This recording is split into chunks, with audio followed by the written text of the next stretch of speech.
الصلاة والسلام عليك يا رسول الله الصلاة والسلام عليك يا نبي الله الصلاة والسلام عليك يا حبيب الله وعلى آلك وأصحابك يا نور الله صلى الله تعالى عليك وسلم نعمتیں بانٹتا جس سمت وہ ذیشان گیا نعمتیں بانٹتا جس سمت وہ ذیشان گیا ساتھ ہی منشی رحمت کا قلمدان گیا لے خبر جلد کے غیروں کی طرف دھیان گیا میرے مولا میرے آقا تیرے قربان گیا آہ وہ آنکھ کے ناکام تمنا ہی رہی ہائے وہ دل جو تیرے در سے پر ارمان گیا دل ہے وہ دل جو تیری یاد سے معمور رہا سر ہے وہ سر جو تیرے قدموں پہ قربان گیا انہیں جانا انہیں مانا نہ رکھا غیر سے کام انہیں جانا انہیں مانا نہ رکھا غیر سے کام للہ الحمد میں دنیا سے مسلمان گیا آج کی محفل آپ کو بھی اور مجھے بھی بتا دیا گیا ہے کہ تحفظ ایمان کے حوالے سے انعقاد پذیر ہے مجھ سے پیشتر آپ نے مجھ سے بہت بڑے علماء خطبہ اور دانشوروں کو سماعت کر لیا ہے اور میرے بعد بھی انشاءاللہ آپ اہل سنت کی ایک عظیم ہستی حضور قبلہ میرے سنی دعوت اسلامی کو سماعت کرنے کا شرف حاصل کریں گے موسم بارش کا ہونے کے باوجود آپ سب کا اتنی بڑی تعداد میں شریک ہونا یقیناً آپ کے جذبات کی غمازی کرتا ہے اللہ پاک کی بارگاہ میں دعا ہے کہ اللہ رب العزت شرکت اور جذباتی ناروں کے اس طاقت اور قوت کو ہمیں میدان عمل میں سرز کرنے کی توفیق عطا فرمائے ایمان کیا ہے اور اس کا تحفظ کیا ہے اس پر گفتگو کے لیے یہ محفل منعقد ہے اگر مختصر میں یہ سمجھنے کی کوشش کی جائے کہ ایمان کیا ہے تو آپ کو پتہ ہونا چاہیے کہ ایمان ہی بنیاد ہے دنیا میں سرخروئی اور آخرت میں نجات کی بنیاد ہی ایمان ہے اگر ایمان ہے اور آپ کسی گمنام باپ کے بیٹے بھی ہیں تو بھی آپ کامیاب ہیں اور اگر ایمان نہیں ہے اور اولاد پیغمبر بھی کہلائے تو بھی جہنم آپ کا مقدر ہے نوح علیہ السلام کے بیٹے کے متعلق قرآن نے یہی تو کہا ہے کہ وہ کافروں کی صحبت میں رہ کر کافر ہو گیا تو اللہ رب العزت نے اس کو خاندان ہی سے ختم کر دیا لیس من اہلک فرما کر فرمایا کہ یہ آپ کی آج سے نہ رہا اگر مائیں اور بہنیں موجود ہیں میری بہنوں اگر تمہارے پاس ایمان موجود ہے تو تم کسی مزدور کی بیوی بھی ہو تو بھی تم جنتی ہو لکڑ ہارے کی بیوی ہو تو بھی تمہارے لیے عزت اور سرخروئی کا ذریعہ ہے بلکہ اگر تم کسی فقیر اور بھیک منگے کی بیوی بھی ہو تو بھی تمہارے لیے آخرت میں نجات کا سامان ہے اگر ایمان ہے تو اور اگر ایمان نہیں ہے تو لوط علیہ السلام کی بیوی بھی جہنم میں جا رہی ہے ایک نوح علیہ السلام کی بیوی بھی جہنم میں جا رہی ہے اندازہ فرمائیں ایمان کتنی قیمتی شے ہے اللہ اکبر سارے نسب کی فضیلت بھی ایمان پر موقوف ہے اعمال کی فضیلت بھی ایمان پر موقوف ہے حضور محدث اعظم کے چودھری رحمۃ اللہ علیہ فرماتے ہیں کہ فضل ایمان پہ ہے فضل نسب بھی موقوف فضل ایمان پہ ہے فضل نسب بھی موقوف ابو لہب کو بھی لگا ہاں نہ تبت کے سوا اللہ اکبر ایمان اتنی قیمتی شے ہے اب اگر ایمان ہی کو سمجھنا ہے اندازہ فرمائیں ایمان نہیں ہے نبی کا چچا کہلاتا ہے قرآن اس کے جہنم میں جانے کا اعلان کر رہا ہے ابو لہب کو اللہ اکبر اور ایمان ہے اللہ رنگ پکا ہے حبشی النسل ہے ہونٹ موٹے ہیں دانت بڑے ہیں لیکن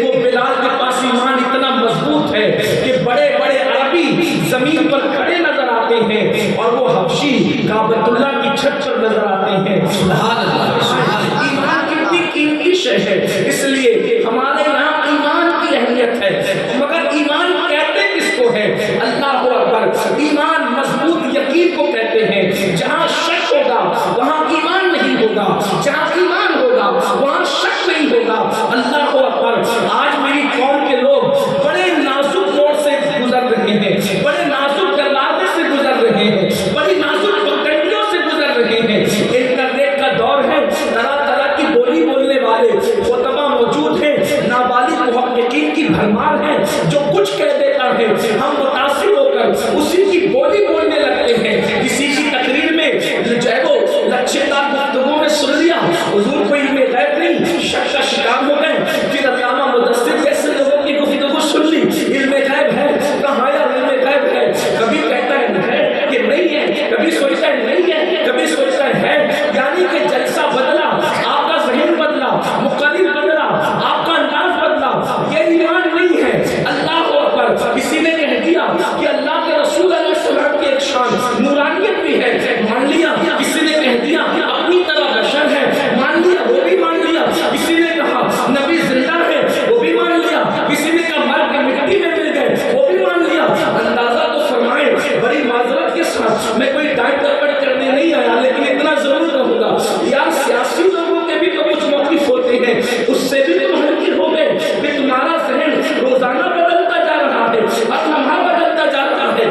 یقین والے بنو, مضبوط یقین والے. مقرر اور مصنفین کی وجہ سے روزانہ ذہن نہ بدلے, اتنا یقین مضبوط کر لو حضور سب ہے اور حضور ہی سب کچھ ہے. اللہ کے پاس سب کچھ حضور ہے. یقین کتنا پختہ ہو, بولنے والا کوئی بھی ہو, اس پر یقین نہیں کیا جائے گا, محبوب پر یقین کیا جائے گا. اگر کوئی حضور کی فضیلت بیان کرتا ہے تو ہمارا عقیدہ یہ ہونا چاہیے, بولنے والے تو چھوٹی بول رہا ہے, میرا محبوب تو اس لیے بھی بیان بولنے والے تو چھوٹی بول رہا ہے, میرا محبوب تو اس لیے بھی بلند ہے. کیا لوگوں کو نہیں پتا آج اللہ اکبر نابالغ محققین کے کہنے پر لوگ حدیث کے نام پر حدیث کا سب بیان کر رہے ہیں. اے حدیث میں آ گیا ایسا ہے, حدیث سن کر کے ایسا ہے, یہ اور وہ راوی یہ ہے اور وہ ہے. میں کہتا ہوں حدیث حسن ہے, صحیح ہے, حسن لغیرہ ہے, لذاتہ ہے, شاذ ہے, غریب ہے, یہ سب اصطلاحات سے پبلک کو کیا لینا دینا. ہم تو نبی کے غلام ہیں اور بخاری میں ہے, مسلم میں ہے, ترمذی میں ہے, ابن ماجہ میں ہے, مسند میں ہے, اس سے ہمیں کیا لینا. ہم بخاری کی وجہ سے نبی کو نہیں مانتے. علماء کی موجود سے ذمہ داری سے کہہ رہا ہوں, ہمارا مسلک ہے امام بخاری کی وجہ سے نبی کو نہیں مانتے, امام مسلم کی وجہ سے نہیں نبی کو نہیں مانتے, نبی کی تعظیم کی وجہ سے بخاری اور مسلم کو اپنا ایمان مانتے.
جن کا یوٹیوب پر بار بار ایمان تبدیل ہوتا ہے، وہ لوگ کیا جنت میں جائیں گے؟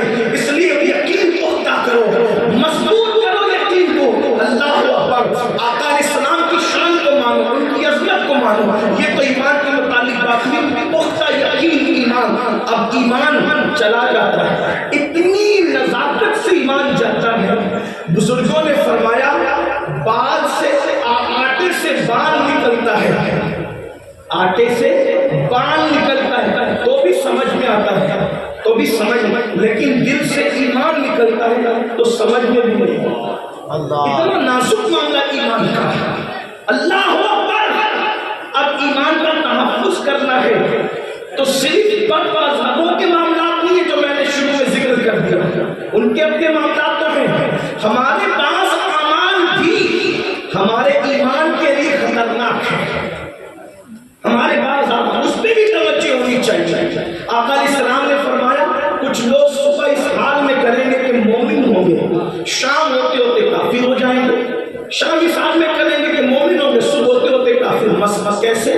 اب آپ کو میں کچھ باتیں بتاؤں گا جس کی طرف ہماری توجہ کم ہے یا بالکل نہیں ہے۔ دیکھو، اسلام دشمن طاقتیں جانتی ہے کہ جب تک تم مومن رہو گے، توجہ سے سننا، اگر آپ واقعی سننے سمجھنے کے لیے بہت اچھے سے سن رہے ماشاءاللہ، میں آپ کو کیا نام دوں گی، اتنی بارش کے باوجود بھی آپ ہیں، یقیناً یہ آپ کے جذبات ہیں، اللہ آپ سب کو سلامت رکھے، کمیٹی کے لوگ جو جماعت برائے مصطفیٰ کے لوگ، اللہ ان سب جوانوں کو سلامت رکھے، اللہ ہمارے سب علماء کو سلامت رکھے۔ لیکن توجہ فرمائے بہنیں موجود ہیں، دنیا جانتی ہے جب تک ان کے پاس ایمان رہے گا ان کو کبھی شکست نہیں دی جا سکتی۔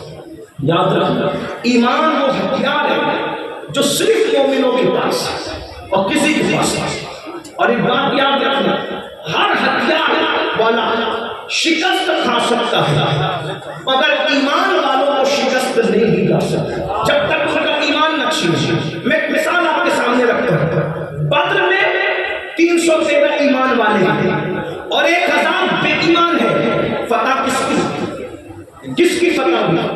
313 ایمان والوں کی فتح ہوئی، صرف 8 لوگوں کے پاس تلواریں تھی، 8 لوگوں کے پاس، 8 لوگوں سے زیادہ کے پاس تلوار نہیں تھی، اس میں بھی کسی کے پاس ٹوٹی ہوئی ہے، کسی کے پاس زنگ آلود ہے، کسی کے پیٹ پر اللہ اکبر بھوک کی وجہ سے سلوٹیں پڑی ہوئی ہے، بھوکے پیاسے، لباس بھی ان کے پاس مکمل نہیں، مگر دلوں میں ایمان تھا۔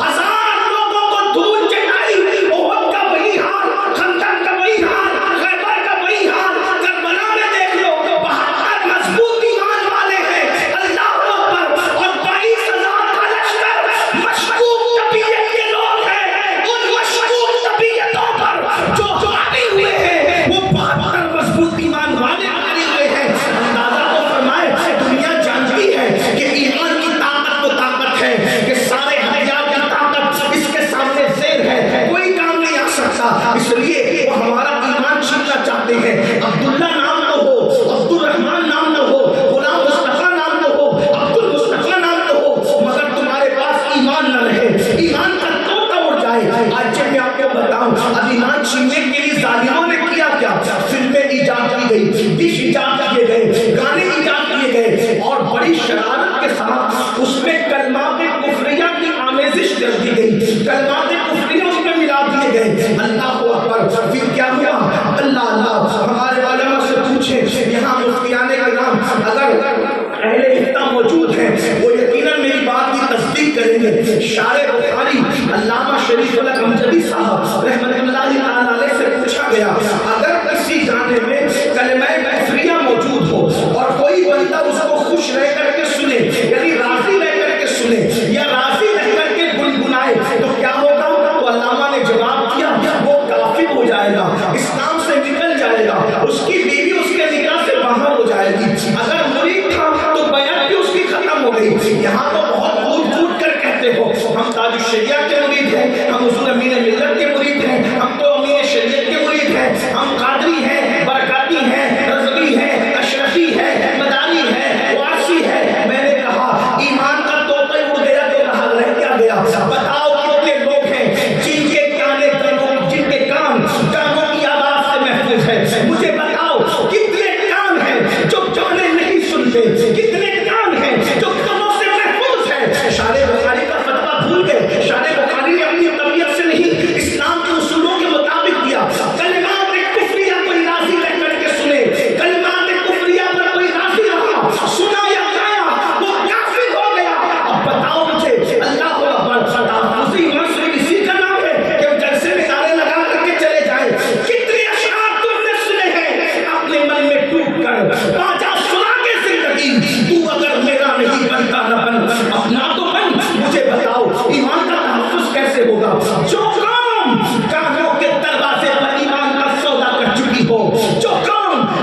کی تحریر پر ایمان کا سودا. پھر بھی اللہ کی مدد کیوں نہیں آتی؟ پھر بھی اللہ کی مدد کیوں نہیں آتی؟ یاد رکھنا، جلسوں میں بھیڑ کرنے سے انقلاب نہیں آتا. سیاسی جلسوں میں گنے جاتے ہیں، مذہبی جلسوں میں نہیں. یہاں تو چند صاحب دل ہو 72 اتنے ہی کافی ہوا کرتے ہیں. آپ کو جلسوں میں بڑی تعداد میں دیکھ کے اللہ کا شکر ادا کرتے ہیں، اللہ ہماری قوم ہمیں سننے آگے تیرا شکر ہے، لیکن ہمارے کلیجے ٹھنڈے نہیں ہوتے.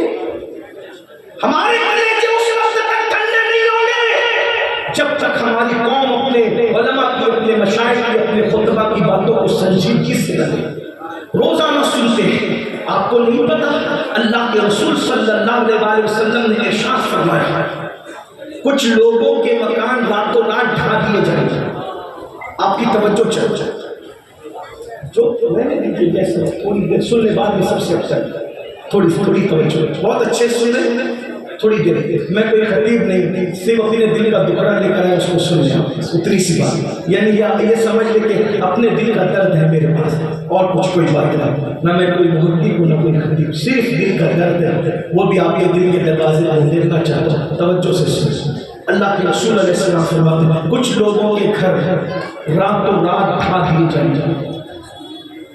اب میں یہ تو نہیں کہوں گا کہ بلڈوزر چل جائے گا، میں نہیں کہوں گا کیونکہ میرے نبی نے نہیں کہا، لیکن اتنا رسول اللہ نے اشارہ ضرور دیا کہ راتوں رات تمہاری بستیوں کو ڈھا دیا جائے، راتوں رات تمہاری بستیاں ڈھہ جائے، گھر تمہارے تباہ ہو جائے، زمین بوس ہو جائے.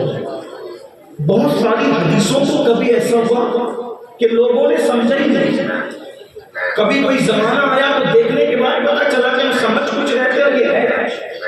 اس کی وجہ یہ ہے کہ حضور کی حدیث ہے. ایک بات اچھی طرح یاد رکھنا، حضور علیہ السلام کا کلام ہر دن نیا ہے، اور اتنا نیا ہے کہ جو جس نگاہ سے دیکھے اس کو وہ سارے انوار اور تجلیات کرتی ہیں. بھائیوں، وہ سید الفصحاء ہے، سید الفصحاء کے سردار ہیں، اور ان کے آگے عرب کے فصحاء کی کیفیت کو میرے امام یوں بیان کرتے ہیں، فصحاء عرب کے بڑے بڑے تیرے آگے یوں ہے لبے نچے، کوئی جانے منہ میں زبان نہیں بلکہ جسم میں جان نہیں. جب وہ جانے کائنات کلام کرتے ہیں تو بڑے بڑے فصحاء کی کیفیت یہ ہوتی ہے کہ وہ سر کا اشارہ کرنا بھی بھول جاتے ہیں. ان کی فصاحت و بلاغت کا عالم یہ ہے، اللہ اکبر، کیونکہ وہ اپنی مرضی سے کبھی کلام کرتے ہی نہیں. زبان ان کی ہوتی ہے، کلام خداوند قدوس کا ہوتا ہے. کیا فرمایا؟ راتوں رات تمہارے مکان ڈھا دیے جائیں گے. میں سمجھتا ہوں کہ ہر محدث نے اپنے دور میں الگ الگ تشریح کی ہوگی، لیکن ہندوستان میں اس کی تشریح کو آنکھ سے دیکھ سکتے ہیں. راتوں رات تمہارے مکان ڈھا دیے جائیں گے. صحابہ کرام نے رسول اللہ اس کی وجہ فرمایا 2 گناہ ہوں گے. ایک تو یہ کہ جو لوگ رات کو شراب پیئیں گے اور میوزک اور گانے سنیں گے، اس کی نحوست سے راتوں رات ان کے مکان ڈھا دیے جائیں گے. بھائیوں، یہ جو لوگ جو ڈھاتے ہیں نا، یہ پتلی ہے. اللہ کی مرضی کے بغیر پتا نہیں ہلتا. اللہ رب العزت کی تلوار خود ظاہری طور پر کسی کو سزا دینے نہیں آتی، بلکہ قدرت کسی نہ کسی کو مسلط کرتا ہے. کبھی ہلاکو کو، کبھی چنگیز خان کو، کبھی کسی کو، کبھی کسی کو، کبھی کسی کو، کبھی کلمہ پڑھنے والے کو، کبھی منکرین اسلام کو. مگر یاد رکھنا، جب بھی کوئی جرم کرتا ہے اس کے جرم کی سزا اس کو مل کے رہتی ہے. اللہ کے رسول علیہ السلام فرماتے ہیں البر لا یبلا والذنب لا ینسا والدیان لا یموت اعمل ما شئت کما تدین وتدان. آقا ارشاد فرماتے ہیں نیکی کبھی پرانی نہیں ہوتی. ایک بات میں اپنے علماء کے سامنے سبق سنانے کی نیت سے عرض کروں، اگر کافر بھی نیکی کرے اللہ اس کی نیکی کا صلہ اس کو بھی دیتا ہے. اگرچہ دنیا ہی میں دیتا ہے مگر دیتا ہے، آخرت میں نہ دے، یہ اس کا عدل ہے، اس کی شان ہے. لیکن کافر کو بھی اس کی نیکی کا صلہ عمر کی درازی کی شکل میں، راحت کی شکل میں، روزی کی شکل میں صلہ ملتا ہے. البر لا یبلا، نیکی کبھی پرانی نہیں ہوتی. والذنب لا ینسا، اور گناہ کبھی بھلایا نہیں معصوم سے بھی اجتہادی غلطی ہو جائے تو اللہ رب العزت کسی نہ کسی انداز میں اس پر بھی وہ اپنی شان کے مطابق شفقتوں والا پیار بھرا عطاب ضرور فرماتا ہے. اس لیے کہ وہ بہت غیور ہے، بہت غیور ہے. کسی سے بھی گناہ ہو جائے، گناہ کی سزا اس کو مل کے اتنی سی بھی سزا ملے گی کہ اس کا چراغ دور ہو جائے گا، مگر اس کو سزا ملے گی، اس پر ٹھوکر لگے گی.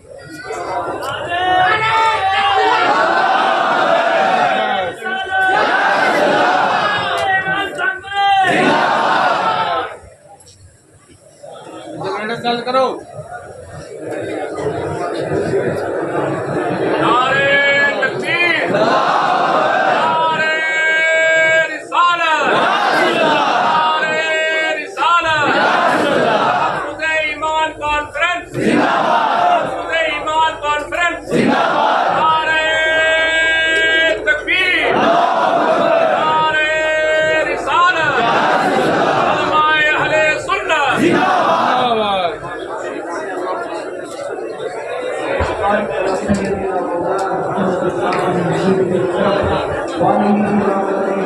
السلام علیکم یا جد الحسن والحسین.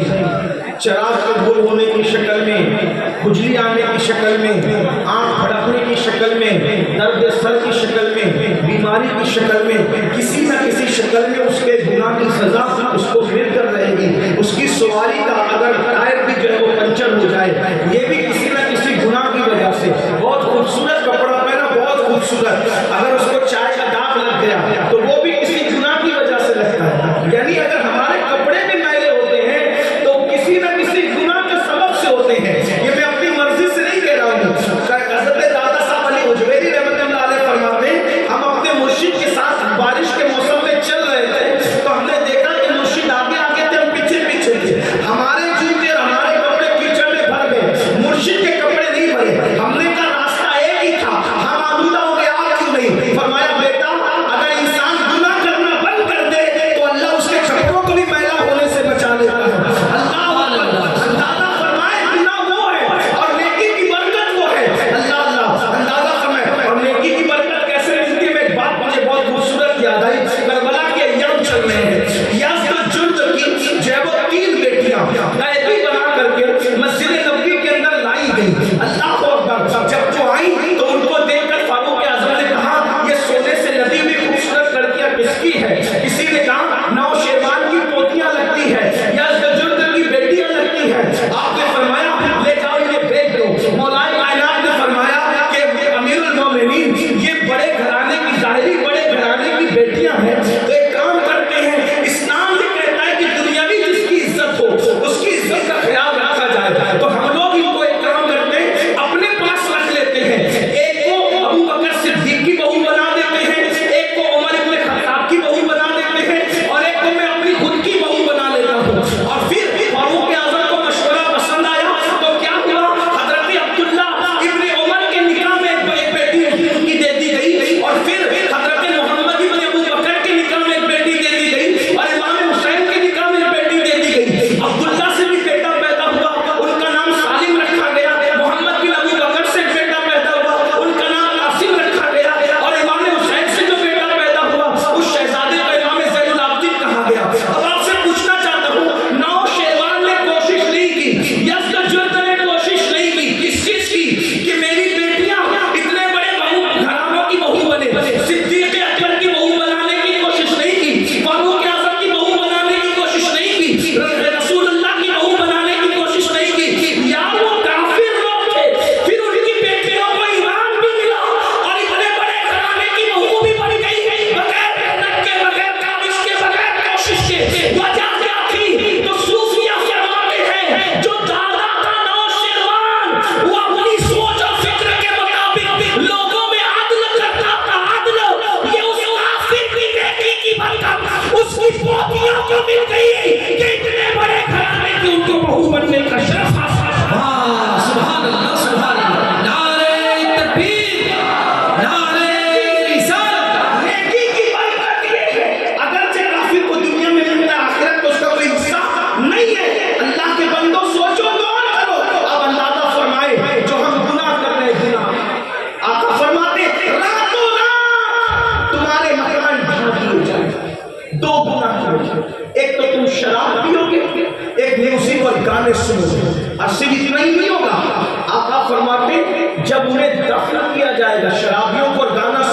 عبادت کو. تو جب دفن ہوں گے تو اچھے بھلے ہوں گے، اور جب صبح قیامت کو قبروں سے اٹھیں گے، یا تو ان کے چہرے سور کی طرح ہوں گے یا تو ان کے چہرے بندر کی طرح ہوں گے.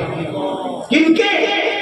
جو شراب کا نام بدل کر پیئیں گے اور گانے اور میوزک کثرت کے ساتھ سنیں گے. ایک حدیث پاک کے سیدنا عبداللہ ابن مسعود سے میرے آقا نے فرمایا، اے ابن مسعود، میری امت کے کچھ لوگ ہوں گے جو قبر میں دفن ہوتے وقت اچھی شکل کے ہوں گے، اور جب صبح قیامت کو اٹھیں گے یا تو سور کی طرح یا تو بندر کی طرح منہ لے کے اٹھیں گے. تو ابن مسعود نے پوچھا، یا رسول اللہ صلی اللہ علیہ وسلم، کیا وہ اللہ کو نہیں مانتے ہوں گے؟ کیا آپ کو اللہ کا رسول نہیں مانتے ہوں گے؟ کیا قرآن کو اللہ کی کتاب نہیں مانتے ہوں گے؟ آقا نے فرمایا، اللہ کو رب مانیں گے، محمد عربی کو خدا صلی اللہ علیہ وسلم کو رسول مانیں گے، قرآن کو اللہ کی کتاب مانیں گے، پھر بھی ان کے چہرے راتوں رات سور اور بندر کی طرح ہو جائیں گے. وجہ کیونکہ وہ گانے کثرت کے ساتھ سنتے ہوں گے اور میوزک کثرت کے ساتھ سنتے ہوں گے اور شراب کا نام بدل کر پیتے ہوں گے. آپ سے پوچھنا چاہتا ہوں میرے بھائیوں، جس نے شراب پیا اور توبہ نہیں کیا، مرتے وقت اس کی زبان پہ کلمہ نہیں آ سکتا. ایمان کا تحفظ صرف تقریروں سے نہیں ہوگا، ہمیں میدان عمل میں آنا پڑے گا. آئیے جن چیزوں سے ایمان کو خطرہ ہے اس کی ایک بات میں آپ کے سامنے اور رکھوں. حضرت شیخ عبداللہ موصلی رحمۃ اللہ علیہ ارشاد فرماتے ہیں، شیخ عبداللہ موصلی کہتے ہیں کہ میں حج کو گیا تو میں نے کیا دیکھا، ایک جوان ہے لبیک کہتا ہے، اس کے بعد ایمان کی حفاظت کی دعا کرتا ہے، کعبے کا گلاف پکڑتا ہے، پھر ایمان کی حفاظت کی دعا کرتا ہے، مینا پہنچتا ہے، مزدلفہ پہنچتا ہے، عرفات پہنچتا ہے، ایک ہی دعا ہے، اللہ ایمان بچا لے، اللہ ایمان بچا لے، ایمان پر خاتمہ بالخیر فرما. بڑی معذرت کے ساتھ یہ ہزاروں کا مجمع ہے، کیا کبھی ہم بھی ایمان پر خاتمے کی دعا کرتے ہیں؟ مال دے دے، دولت دے دے، پوتا دے دے، بیٹا دے دے، نواسا دے دے، سب دنیا ہی مان لے، دنیا دنیا دنیا دنیا دنیا. اسلام نہ ترک دنیا کا نام ہے اور نہ غرق دنیا کا. کچھ لوگ ترک دنیا کی بات کرتے ہیں اور کچھ لوگ غرق دنیا کی بات کرتے ہیں، لیکن اسلام نہ ترک کی بات کرتا ہے نہ غرق کی بات کرتا ہے.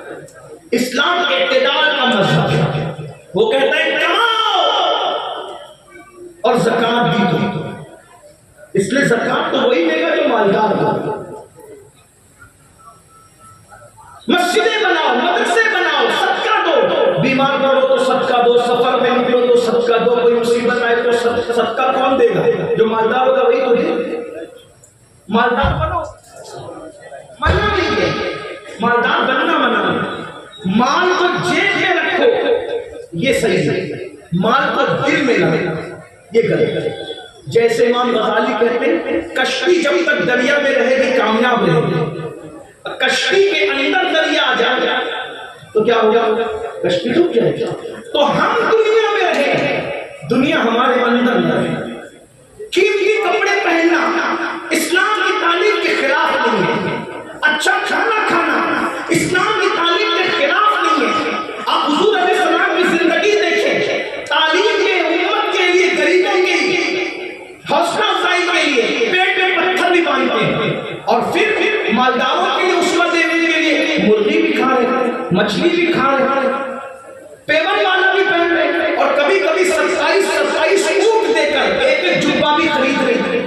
27 اونٹ دے کے ایک جبہ خریدا، مصری جبے خریدے، یمنی جبے خریدے. یہ حضور کی سنت ہے، غریبوں کے لیے بھی، مالداروں کے لیے بھی. اس لیے اللہ کے بندوں، ایمان کی حفاظت کے لیے دعا یہ اپنی دعاؤں کا جز بنا لے. حضور غوث پاک فرماتے ہیں، جو اپنے ایمان پر خاتمے کی فکر نہ کرے، مجھے ڈر ہے جب وہ مرے گا تو کفر پر مرے گا. جو اذان کو سن کر، سیدی اعلیٰ حضرت لکھتے فتاوی رضویہ شریف میں، جو اذان کو سن کر اذان کا جواب نہ دے، دنیاوی کاموں میں مصروف رہے، ڈر ہے مرے گا کفر پر مرے گا.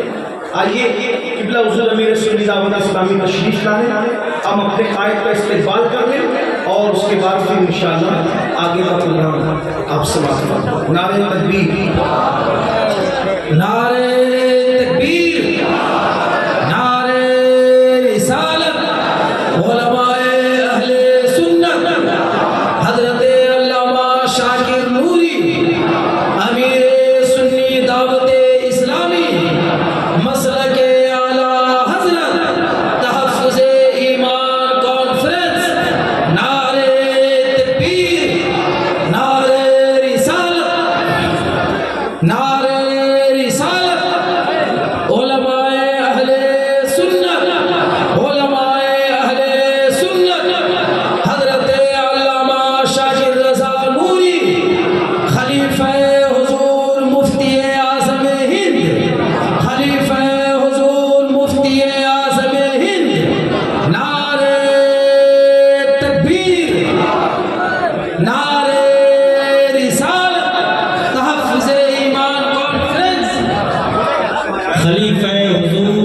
الشریعہ عطائے مفتی اعظم ہند حضرات آل رسول اولاد غوث اعظم کا بڑا پرنور خطاب ہو رہا ہے۔ حضرت داعی کبیر تشریف لا رہے ہیں۔ پوری دنیا میں آپ دعوت و اصلاح اور تبلیغ و ارشاد کے لیے جانے جاتے ہیں۔ درجنوں ادارے کے سربراہ اور ہزاروں حفاظ و قرہ کے پیدا کرنے والے ہیں۔ آپ اپنے ماتھے کی نگاہوں سے دیکھیں اور تقریر سنیں۔ خاموشی بنائے رکھیں بھائی، خاموشی تو بنائے رکھیں۔ موبائل میں قید کرنے سے کیا ہوگا، دل میں قید کرو۔ ایک بار دوشی پڑھنے آپ لوگ اللہ محمد صلی اللہ علیہ وسلم محمد صلی اللہ علیہ وسلم وعلا زبی وعلا سلام اللہ سلام علیکم یا رسول اللہ صلی اللہ علیہ وسلم۔ ہمارے بھائی ہمارے امیر قبلہ حضور امیر سنی دعوت اسلامی کی آمد ہے، اور آپ جانتے ہیں کہ جس کی گفتگو کو سن کر ہزاروں لوگوں کی زندگیوں میں انقلاب پیدا ہوا۔ بہترین نعت و شاعر بھی ہے، ایک بہترین مفکر بھی ہے، موٹیویشنل اسپیکر بھی ہے، اور ماشاءاللہ صوفیہ سے مستفیض اور ان کے افکار اور نظریات کے بہترین علمدار بھی ہیں۔ تو حضرت تشریف لا چکے ہیں، اور جب حضرت آتے ہیں تو میں اپنی گفتگو کو سمیٹ لیتا ہوں، وہ بھی حضرت کو فرائض پکڑنے میں مجھے بھی، تو میں اپنے گفتگو کو یہاں پر مکمل کر رہا ہوں۔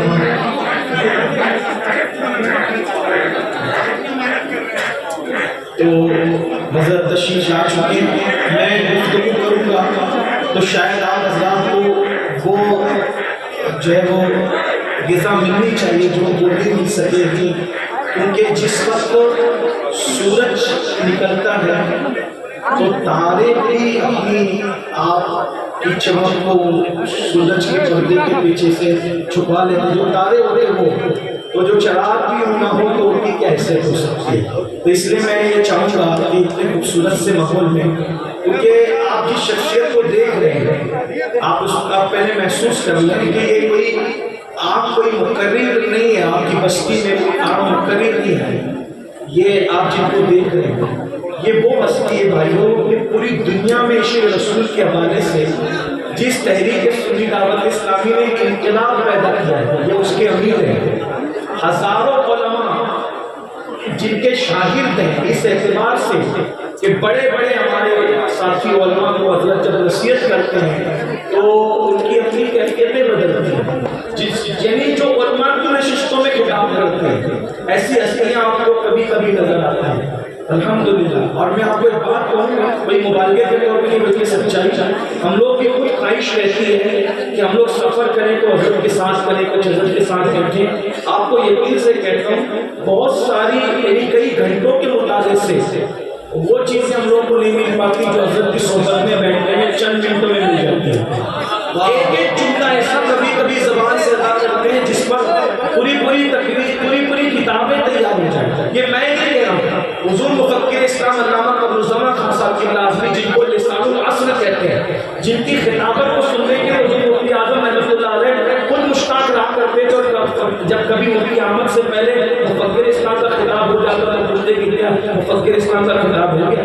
مفکر اسلام میں کہوں وہ نام لیتے تھے لیکن میں چھوٹا ہوتا، اس لیے ہمارے یہاں یہ بھی ہے کہ ان کا نام لینا بھی چھوٹوں کے لیے بے ادبی سے قریب تصور ہے۔ تو مفکر اسلام کا خطاب ہو گیا، جی ہو گیا۔ ایک بار میرے سامنے پھر کر یہ حضور مفتی اعظم کا تھا۔ اب وہ مفکر اسلام نے جب حضرت کی ایک تقریر سنی تو میں کہ مولانا آپ نے جملہ ایسا رہا کہ اس پر پوری کتاب لکھی جا سکتی، یعنی حضور میں شاگردوں کی بات مبلغین کی بات نہیں کر رہا ہوں، اتنا بڑا مفکر کہ کئی بر اعظموں تک جس کی خدمات کا دائرہ دینی خدمات کا وسیع ہے، ان کی زبان اور بھی بڑے بڑے بزرگوں نے اس طرح کی بات کی۔ آج آپ کی بستی میں وہ خطیب آئے، صرف خطیب نہیں ہے، پوری تنظیم الحمدللہ، بلکہ جماعت اہل سنت جس پر ناز ہے، ایسی شخصیت ہے. آپ حضرت کو سنیے. میں بات کروں گا تو بہت یعنی اتنا آپ کو غذا نہیں مل سکے, اور میں تو اس بستی میں پھر کبھی نہ کبھی آتا جاتا رہتا ہوں. آپ حضرت کو سنیے, اور جہاں حضرت بہترین مقرر ہیں, بہترین محرر بھی ہیں, اور بہترین قلمکار بھی ہیں, بہترین شاعر بھی ہیں, اور سب سے بڑی بات یہ ہے کہ یہ انسان ساز اپنے اندر جو ہے وہ صلاحیت رکھتے ہیں, انسان سازی کی جو ہمارے اسلاف میں تھی. یہ انسان شناس بھی ہے اور انسان ساز بھی ہے. اس دور میں کئی ہم جیسے گرے پڑے لوگوں کو جن میں کوئی صلاحیت نہیں, آج ہم جو آپ کی ٹوٹی پھوٹی خدمت کرتے ہیں کہ اسی مرد قلندر کی تربیت کر دی جائے جو ہم لوگ ٹوٹے پھوٹے انداز میں آپ کی خدمت کرتے ہیں. تو آپ سے میں چاہوں گا کہ آپ بہت اچھا سن رہے ہیں, مزید سنیں, کیونکہ حضرت کو میرے خیال سے مولانا صاحب صاحب نے جو مجھے بتایا کہ 6 بجے کی فلائٹ ہے اور کلکتہ سے, تو ظاہر سی بات ہے خطاب بھی ہونا ہے, صلاۃ والسلام بھی ہونا ہے, پھر نکلنا بھی ہے. تو میں وقت نہ لیتے ہوئے تو جب پانی آ جائے تو تیمم کا خاتمہ خود بخود ہو جاتا ہے. تو اس لیے میں اپنی گفتگو سمجھتے ہوئے ہمارے ناظرین صاحب بہت اچھی نظامت کر رہے ہیں ماشاء اللہ. تو اگر آپ نے غلطی نہ ہو تو آپ کی اجازت ہے کہ میں حضرت کو مائک دے دیتا ہوں تاکہ ٹائم بچ جائے اپنا. تو میں 4 مصرے دعائیہ مصرے پڑھتا ہوں, آپ سب اس پر آمین کہیں اور آپ سب سنیں. ہو سکے تو موبائل جیب میں رکھ لیں, کیونکہ جب اتنے سارے کیمروں سے بیان ریکارڈ ہو رہا ہے. اگر آپ کو بیان ہی چاہیے تو اس کے ذریعے آپ کو مل سکتا ہے. جب آپ خود ریکارڈ کر رہے ہوتے ہیں تو آپ کی توجہ ریکارڈنگ کی طرف ہوتی ہے کہ آپ حاضر ہو کر بھی غیر حاضر کرتے ہیں, اور اس سے بڑی محرومی کی کوئی بات نہیں کہ حاضر ہو کر آپ کو غیر حاضر ہے. بلکہ اب تو جلسوں کبھی سنیوی جالیوں کے سامنے بھی یہی حال ہو گیا ہے, ویڈیو کیمرہ چالو کر کے بیوی کو بتاتے ہیں حضور کو سلام کر لو, وہ سمندروں پار سے سلام کر رہی ہے, حاضری دے رہی ہے. اور یہ کتنا بڑا محروم ہے, محروم زمانہ اس کے چاہیے کہ یہ حاضر ہو کر بھی ہے. اندازہ کرنا تو یہ کیمروں نے ہمیں کہاں تک پہنچایا, موبائلوں نے ہمیں کہاں تک پہنچایا. سوچو کہ کیا ہو گیا, ضرورت کے مطابق استعمال کرو. کبھی وہ دعائیں جو قسمتیں بدلتی تھی, بزرگوں سے مل کر دعائیں لیتے تھے, اور وہ فوٹو جو چند مہینوں تک کے موبائل میں سنبھال کر بھی نہیں رکھ سکتے, اس کے چکر میں دعاؤں کو بھول گئے. تو اللہ کے بندوں کم سے کم کچھ خیال کریں. آپ جو کرتے ہو محبت میں کرتے ہو, اس کی قدر ہے, لیکن کم سے کم کچھ سکھانا ہمارا بھی تو فریضہ ہے. اس لیے میری گزارش ہے موبائل رکھ دو, چین سے سنو, سکون سے سنو, اور جب بیان مکمل ہو جائے. آپ میں سے بہت سارے لوگ جن کو ابھی تک کسی شے کے طریقہ کے ہاتھ میں ہاتھ دے کے مرید نہیں ہوئے, تو آپ کے لیے اچھا موقع ہے. کوئی حکم نہیں ہے, کوئی زبردستی نہیں. اگر آپ کا دل چاہے تو میری آپ سے گزارش ہے کہ ایسی شخصیتیں کبھی کبھی ہمارے علاقوں میں آتی ہیں, تو جن کو اپنی فکر نہیں بلکہ اپنی قوم کی فکر ہوتی ہے, دین کی فکر ہوتی ہے, جو اپنا کچھ بنانے کی بجائے دین کا بنانے کی کوشش کرتے ہیں. ہمارے قائد وہ ہیں الحمدللہ, کئی اسکولیں, کئی مدارس حضرت کی قیادت و سیادت میں جاری و ساری ہیں. جب ہم نے مالیگاؤں میں انگلش اسکول قائم کیا تھا تو ایک بہت بڑے ڈاکٹر صاحب نے آ کر کے مجھ سے کہا کہ یہ مولویوں کو انگریزی تعلیم کا کہاں سے سوچ گیا. تو میں نے کہا کہ ہمارے قائد, ہمارے امیر نے حکم دیا, اس لیے ہم نے اسکول قائم کیا. تو انہوں نے ایک جملہ کہا کہ جو چیز شاہجہاں کو نہیں سوچی ہے وہ چیز مولانا شاکر کو سوچی. کاش کہ یہ بات شاہجہاں کو سوچ جاتی تو ہندوستان کا نقشہ کچھ اور ہوتا. تو یعنی کہ جن اسکولوں سے الہام پھیلانے کی کوشش کی جا رہی ہے, ہمارے امیر نے یہ نعرہ دیا انگریزی تعلیم ہو لیکن عشق رسول کے ماحول میں, اور الحمدللہ وہ چل جائے. تو میری گزارش ہے سنیں, اور بیان تقریر میں آپ بیان ہے تو آپ کے لیے بہت زیادہ بہتر ہے انشاءاللہ. کسی گانجا پینے والے, کسی چرسی, کسی دل کی نماز کی دعوت دینے والے, کسی بہت اچھا ہے کہ ہم یہ علماء کے ہاتھ پر بیعت ہو تاکہ ہماری دنیا اور آخرت دونوں سمجھ جائیں. 4 مصرے پڑھتا ہوں, اپنے ناظرین کی طرح تو نہیں پڑھ سکوں گا لیکن دعائیہ مصرے ہیں. تو میرے عہد کی تصویر ہے میرے قائد, تو میرے عہد کی تصویر ہے میرے قائد. افق پہ لکھی ہے حکایتیں تیری, غبار شہر پیغمبر کی سر پہ چادر ہے, فلک وہ چھونے لگی ہے یہ عظمتیں تیری. کسی کی جے بے جے ہم کیوں پکارے, کیا غرض رکھو ہمیں کافی ہے سید اپنا نعرہ. بلند کے نعرے تکبیر.